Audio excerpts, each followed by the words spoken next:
My phone so dry, my screen start feeling Sunday. Katie from work is cute, but not as cute as Mandy. BTB, real talk. We back. Episode 6. It's episode 6. Dang. Dude, Empire Strikes Back. It's baby. December of 23. Yeah. It's been a wild ride. You see, we're getting into a flow out here. It's taking some time, but Bro, you sound so much better with that, my phone. Dude, we got new mics, new mics. Getting BTB real talk increasing. Got editors, shout outs. We got two editors. We have a guy to actually like cut the episodes, and then we have a guy to do our reels and stuff. And so I'm about to get us like a little bit of animation too, for the intro. Whoa. Yeah, that's gonna be coming next year. It's 2024, baby. Real talk. 2024. So I would keep it spirit. Also, shout out to you wondering LFC play semifinal today. So shout out, sir, baby. Shout out. But anyway, so we got a packed little potty for you. We got topics are family projecting their fears, dogs as a social coping mechanism to be outside, deer population control on Catalina Island, and milk industry stronghold over U.S. children. As you can tell by these titles, we're ready. We came equipped.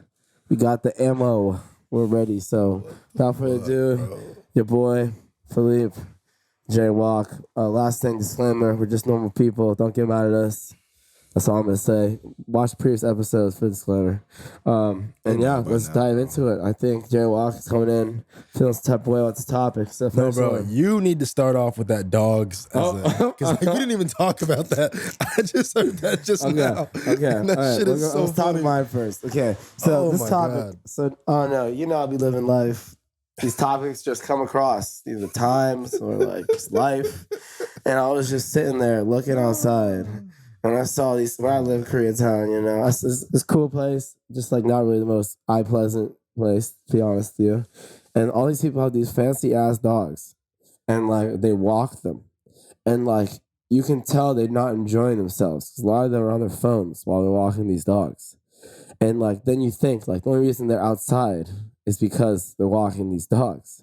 And then you think about it again, it comes to the point I honestly feel like in LA, I don't know other places, obviously we live here, but like if you were walking by yourself without looking on your phone or listening to music, or you are just truly just walking by yourself, you are looked at as weird.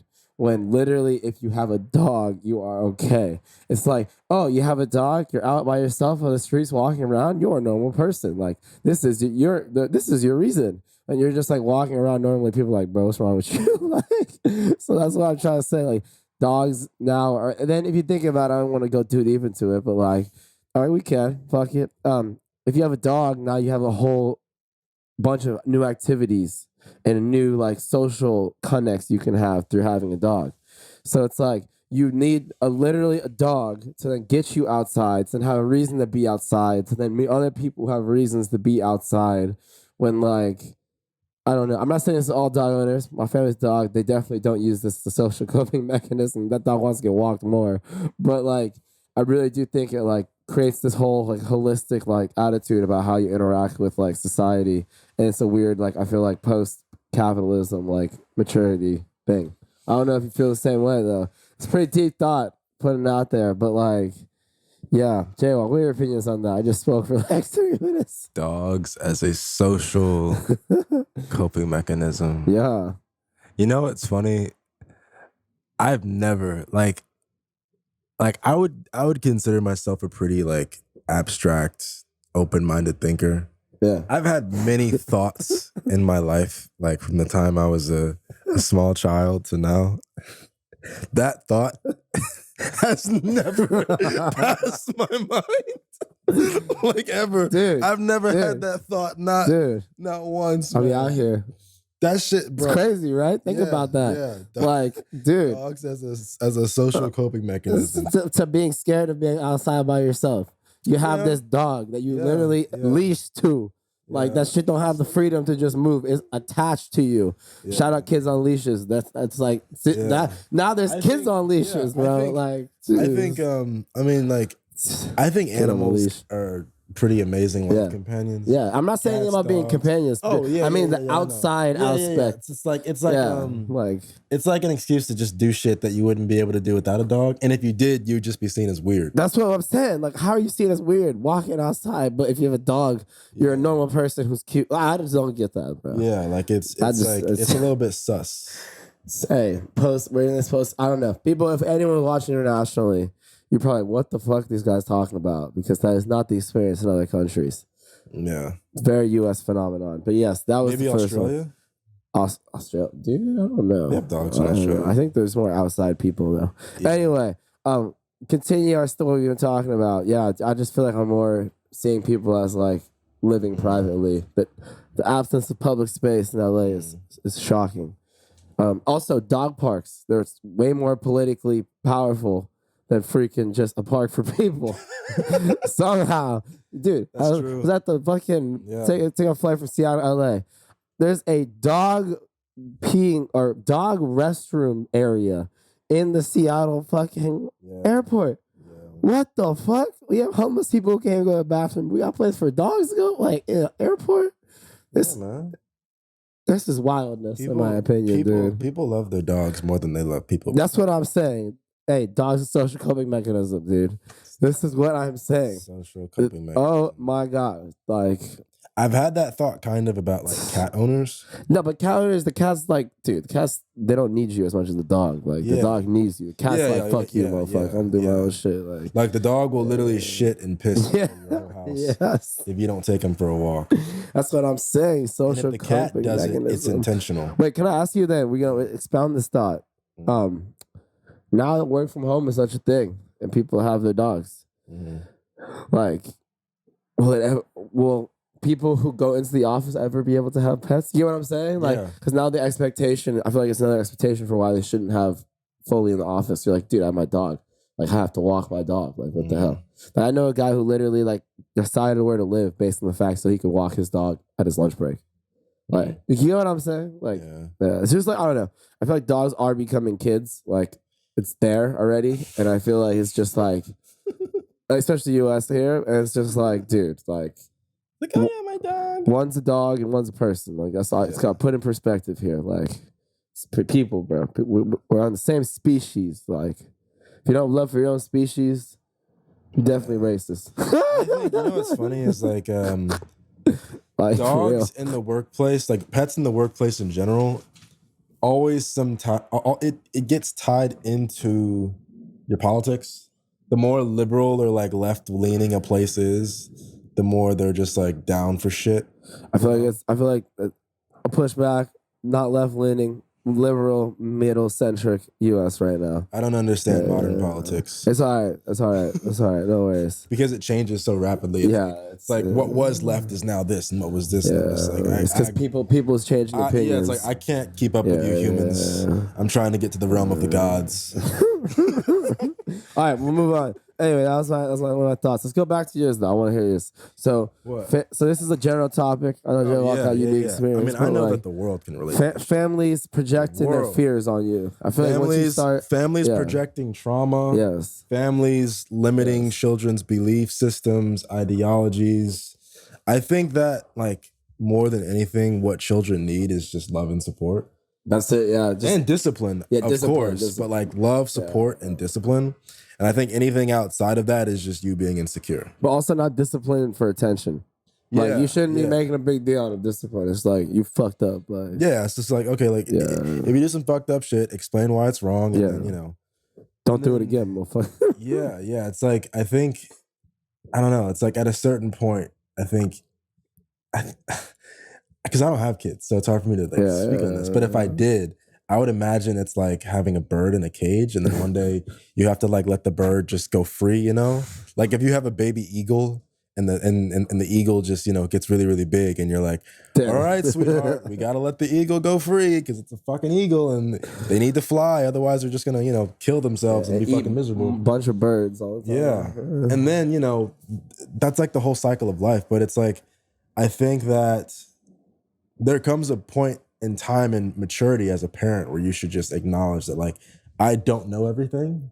my life experience has just been my own experience, or my husband or my partner, my wife or whoever, their life experience has been theirs. Yeah. And I'm just going to love you and support you to the best of my ability. I mean, that's where I'm at too. Yeah. And like not get caught up in these cycles of like trying to hurt your child or trying to like say what somebody can't do, or I don't understand it, but I trust your judgment. I just feel like a lot of times, like you hear about people with these crazy climbs, and there's just it's like I don't know. I just feel like it's very interesting. Obviously, I was thinking this recently. Age, like you do learn a lot with age. Like there's tricks that you learn. Totally. Not skirting that, but like the way you did something is not necessarily the best way.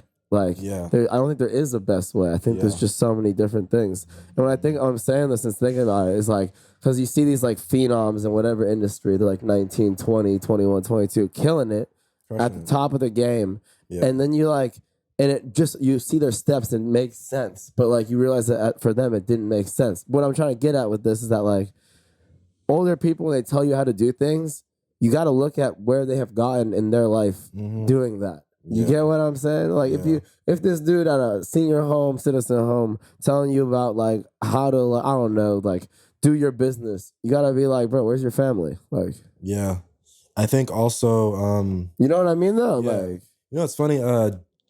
James Cameron, legend guy, oceanographer, legendary filmmaker, and oceanographer now. At this point, this man be going 2,000 leagues under the fucking sea. Shout out James Cameron. He's like literally modern day Lewis and Clark in the ocean. Literally. Yeah. He's like one of the only dudes too. He said something a long time ago.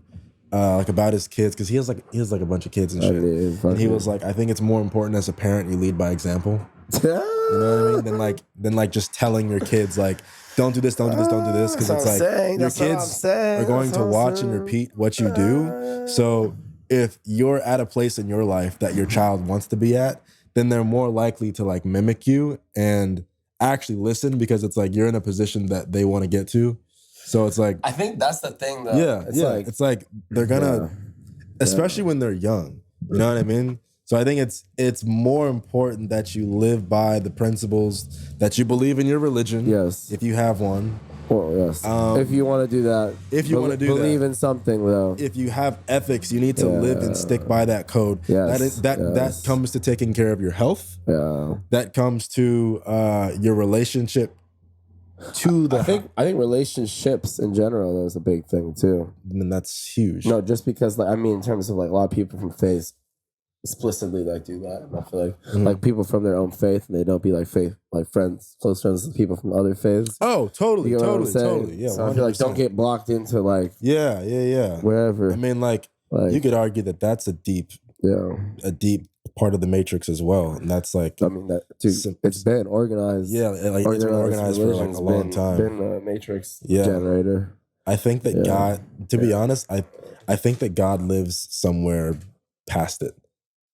What, like the divisions in of course, like further, bro. Like think about something. Like you read all these books or see you heard the stories, and just like then why would he want, or she or whatever? Why would that thing want like people to be against each other? Well, it's like even if you really begin to study like astronomy or really start taking the universe more seriously in terms of like what's out there, you think that like a being capable of all this creation would be like, all right, so there's three main religions. this one. You follow, and if you don't listen to it, you're going to hell. Matrix. Wild to me, bro. Matrix. All right. So we're talking to this projecting fears. Like going back to the topic, like fears and insecurities, like projection, and people start realizing it though. When you realize it, it's just crazy. You're like, whoa. I think that you didn't do something. I mean, here's the thing. I think that people do it at the workplace to their coworkers. Dude, I think friends do it to their other friends whenever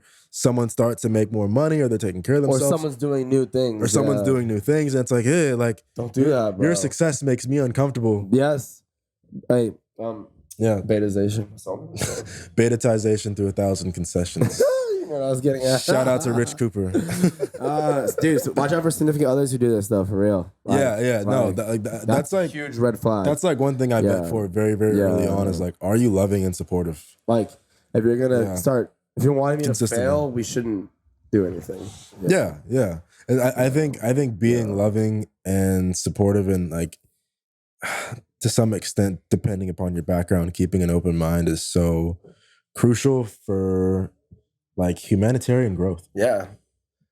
Be nice to people. Dude, I was in this work thing. I said, like, I'm on DEI council, so what's up? You already know. And like, fucking, this chick was like, what did she say? She's like, what should we say?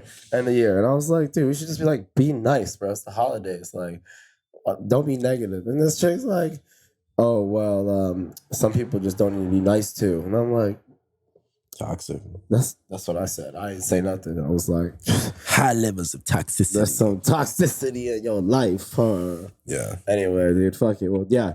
Be aware of that. When you see it, it's just like, it's really cool. But okay, move on to the next topic because I think it's time. So yeah, this is a topic I personally feel very strongly about, to be honest with you. And it's deer population control in Catalina Island. So I don't know if people are following. I'll give the background. Here, no. What? Tell them where it is. Okay, Catalina Island. Yeah. The site of the famous cocktail. Where's that shit from that movie? Cocktail Hour Catalina. I'm fucking it up. People are gonna know about this. I don't know, but I need to watch that tonight. You don't know what I'm talking about? It's like, is it an old movie? I love old movies. It's like Will Ferrell. It's like the Catalina Cocktail Hour or some shit. Hang on, let me get my phone so I can write that down. Okay. We're moving. But anyway, Catalina Island is like an hour. It's, I don't know, 25 miles off the coast of Santa Barbara, 50 miles. It's like an island. And essentially, it's one of these places where, like, California's made it. So, like, people live there. Like, a day trip from there, from, like, Long Beach is, like, a common thing. It's, like, our version of going to, like, Procida or, like, Capri from Napoli, if that makes sense. But it's, like, I don't know. I haven't done it yet because it's just, like, kind of cumbersome. So the movie is No, it's in a movie scene. It's, like, Catalina Cocktail. So, like, what's the name of the movie it's from? I don't know, bro. It's a Will Ferrell movie. You don't know. Watch movies like that. Anyway, what I'm trying to say is, so this island is protected. Half of it's protected, so not everyone can live on it. So there's only a certain part you can live on. Step Brothers, yeah, it is. Catalina, what is it? Cocktail Hour? Or what is it? Hell yeah, I got it. Yeah. Anyway, so like fucking, they have a bunch of shit was introduced to this fucking island because of like Hollywood. Essentially, there's bison on the island now that shouldn't be there. There's fucking a bunch of like non-native species, and there's fucking deer.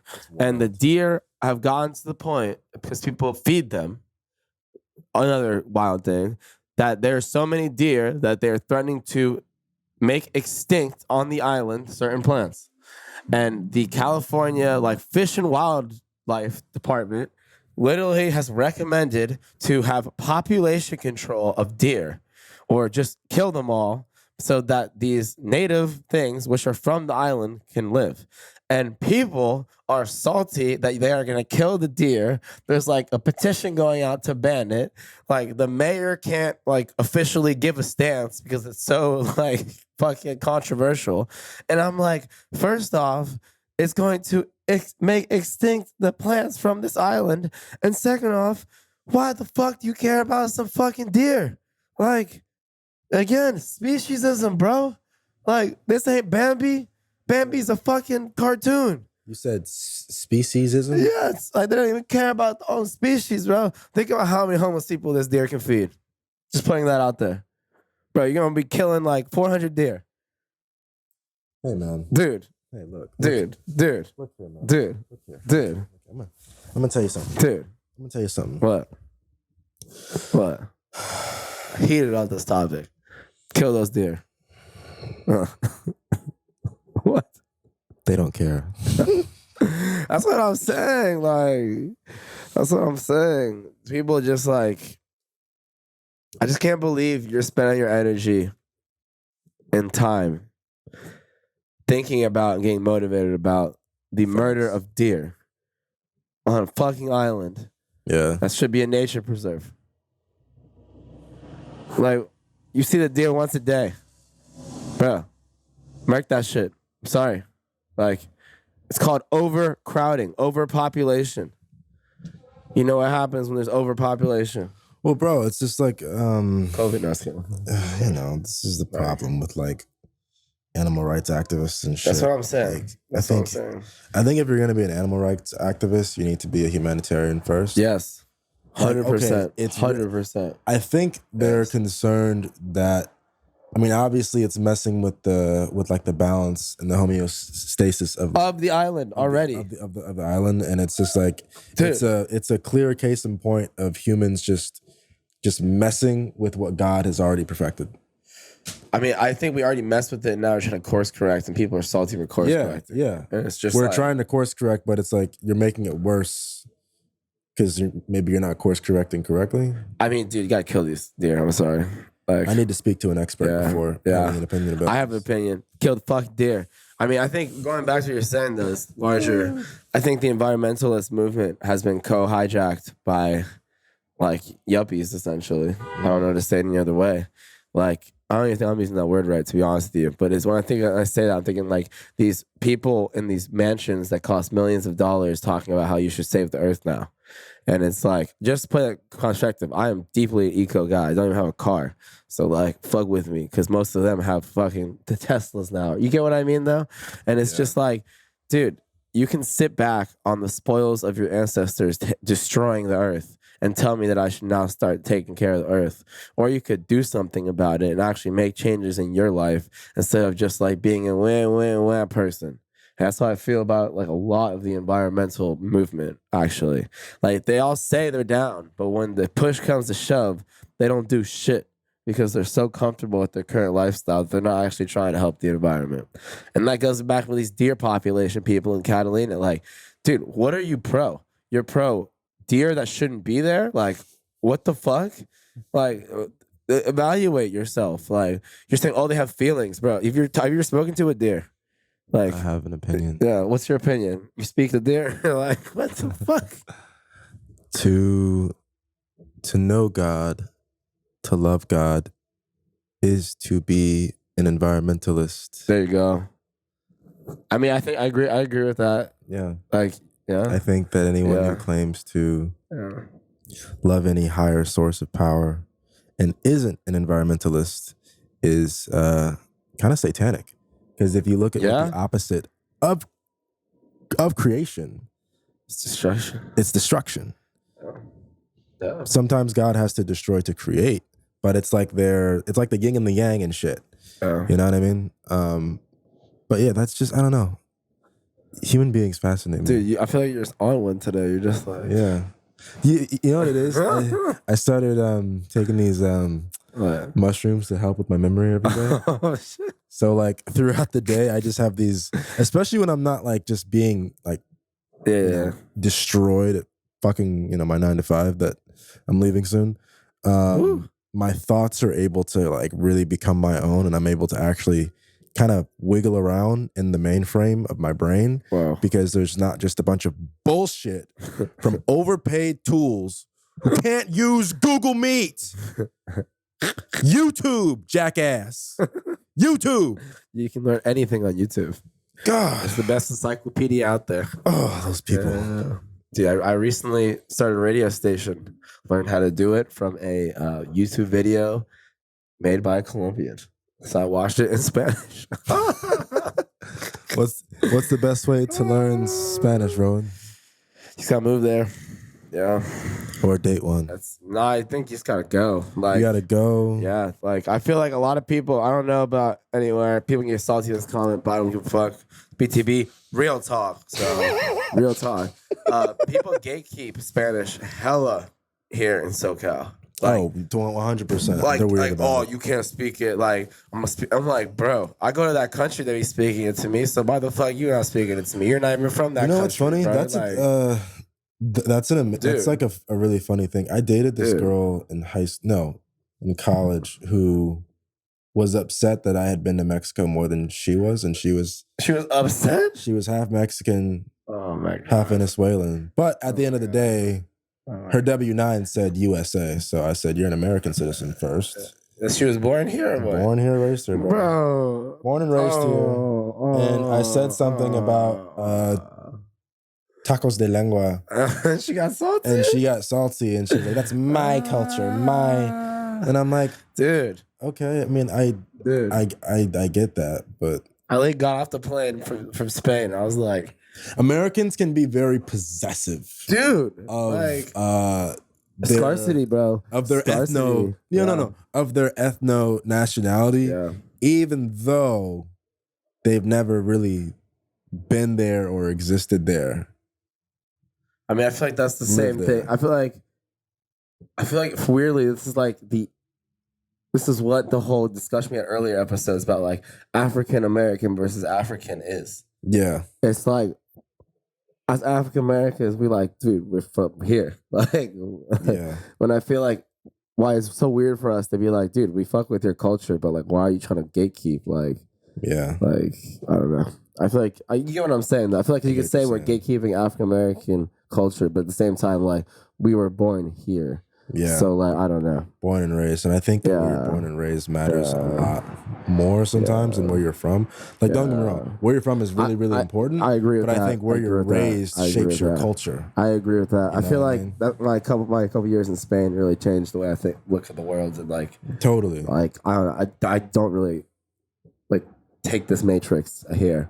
Like, if you think about it. The mainstream U.S. culture, I've never really subscribed to because I feel like I saw truth earlier in life. I think America's America's still the land of opportunity. Definitely. But, it's like you have to have dough, though. You gotta have bread to play the game. Exactly. You gotta get bread to play the game. Dude, like I was in Vegas. Wild tangent I'll make right here. I wasn't really like up on Vegas and stuff. So I show up there with like $100 in cash or something like that, 150 in cash.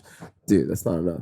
You need more than 150 in cash. So you need like 1,500. Yeah, like so. But like that's what I'm trying to get at. Like, like I couldn't even play the games because I didn't have enough money to lose to then make money. Oh, yeah, man. So like that's the U.S. though. You need to have money to lose to then make money. Los Angeles. Yeah. I'll say this again. Yeah. If I haven't said this in this podcast already. Los Angeles is where the devil goes to work. This is his office. Vegas. Satan's hold on. He lives Vegas. Satan's office is L.A. Yeah. His home and his penthouse where he has his baby mamas is in Las Vegas. Las Vegas is a terrible place. I'm sorry. That's where he lives. If you're from Vegas watching this, I'm sorry. Yeah. Truth hurts. Yeah, dude. I'm sorry. Like that place is the seediest place I think I've ever been to in my life. It's like Sodom and Gomorrah. It's like, dude, if God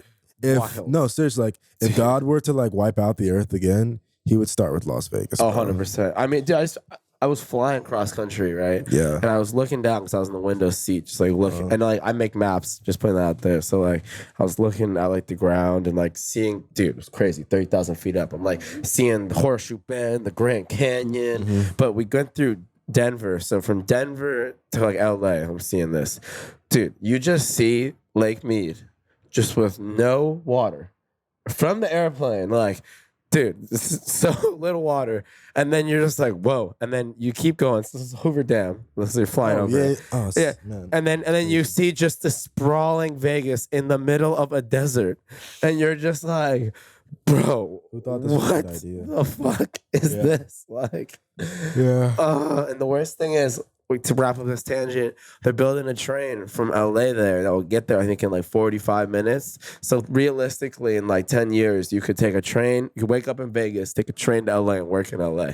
When that happens, dude, that place is going to get so big because all the Californians are going to fucking move there. Yeah. Because they can, like, oh, I can live in like Nevada and pay no taxes and fucking like just take a 45 minute. It was already 45 minutes with the traffic anyway, so I don't give a fuck. Like, yeah. So anyway, Vegas, seedy place. Put that out there. All right, we're getting way off topic. I don't want it too long, so I'm gonna put the last one.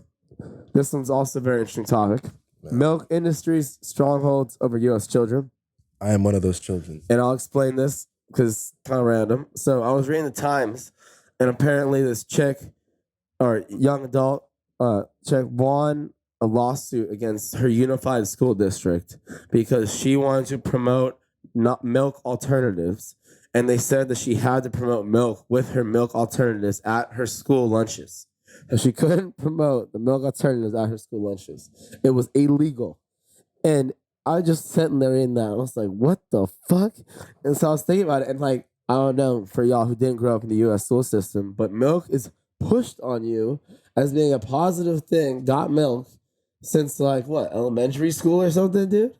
Like, I don't know. And that shit looked delicious as fuck. Yeah, advertising. So like, you've been advertised milk from a kid, but like, dude, a lot of people don't be drinking milk. Soy milk, almond milk, all that stuff. And I just wanted to think, like, what other things do you think that we've had in our lives programmed into us? Like, when I went to Austria, I went to Vienna. Yeah. There was this really, really nice restaurant next to the Mozart Museum. And I ordered a glass of milk, and they were like, they just kind of looked at me for a second, and they were like, you want a glass of milk? And I was like, yeah. And then so they just watched me chug this thing of milk, and it was the best milk I've ever had in my life. So I'm like, this is what milk tastes like when you're not like anally raping cows and hordes on farms. I mean, we're not even talking about that, but like, but yeah, the industry as a whole is very, very corrupt. I mean, I look at the same kind of like oil, just not as worldwide. Like, it's very focused in the U.S. Like that's definitely like a US issue. What, mean like using oil? No, just like, okay, like, you know how like with the oil business they have a grip on the world. Well, we don't. It's Saudis. Okay, Saudis. Saudis have the grip, vice grip. Same thing with the dairy industry. They have a grip on the U.S. I think that grip is lifting, and I think new alternatives are being pushed. But I think that's happening in states that are more liberal. Dude, yeah, but like, bro. Why is this such an issue? Like, you know what I'm saying? Because it's money. Yeah, I mean, I know, but like, that's why I want to bring this up. Like, the children of the U.S. are being programmed to drink milk so the industry can still have people who buy milk. And we're okay with that. Yeah. Like, bro, you drinking it. That's why I looked at you like crazy. It's like, this fool wants just milk. Just milk, baby. Bro, that's crazy. I'm all programmed. You are though, like, honestly, crazy, bro, I just like the taste of. I'm not judging. I'm just like saying. Goat milk. Oh, oat milk. Oat milk, creamy. That should be slapping. No, it's just slapping. good. Like, I think it goes really great with like cupcakes or milk alternatives. I can't believe we're talking about this, but like, milk alternatives. You heard it here first. BTB Real Talk. Like. Yeah. Hey, this man be having some vegan protein shot. What is it? Protein powder or something? Yeah, like that? Man, it's so good. It's not as like heavy. Like, you don't, because whey comes from dairy. So after you drink it, you just feel really lethargic. I didn't know it came from dairy. Heavy. I don't drink it either. Because I looked it up on YouTube, and I was like, why does this make me feel like shit after I drink it? Because it's like, and then I went to Sprouts and I was like, vegan. I wonder what this is. So then I tried it. Wait, it was really good. Isn't it just protein though? Can't they get it from something other than whey or no? Well, but that's what I'm saying. It's plant-based protein. I think I have a picture of that is sick. Yeah. Well, hey, like I said, you hear BTB Real Talk. What are we saying? We just talk about real shit. BTB milk alternatives. I don't know. I'm not like out here preaching veganism because I'm definitely not. I be eating a ton of meat, but like. I have a feeling that he's gonna get there one day. Nah. I'm just eating less meat, dude. I live in Spain, bro. I'm addicted to pork. Anyway, just like question why you gotta put a lot of shit in your food. That's all I have to say. I'm like recently on a binge, or not even a binge, it's been like a month now. I came back from Europe, just eating like fruit and just like less processed things. You know what I mean? Yeah. Yeah, so I don't know. Yeah, I feel like this was a pretty tranquil episode. It's beautiful outside. It's gorgeous. It's climate change a thing. It's like what 73 here in LA on December 2nd. Like insane. Yeah, man. It doesn't feel like winter. Does not feel like winter at all. Palm trees. I mean, the sun goes down early, but whatever. But anyway, I hope y'all liked the BTB Real Talk episode 6. Blue, swallow the pill, keeping it surreal. Whatever you like, whatever feels good, whatever takes your mind tonight, keeping it surreal. All right, we're signing out. Peace out, y'all. Not sugar free. We love My you. TV ain't HD, that's too real. Too real. Grapevine.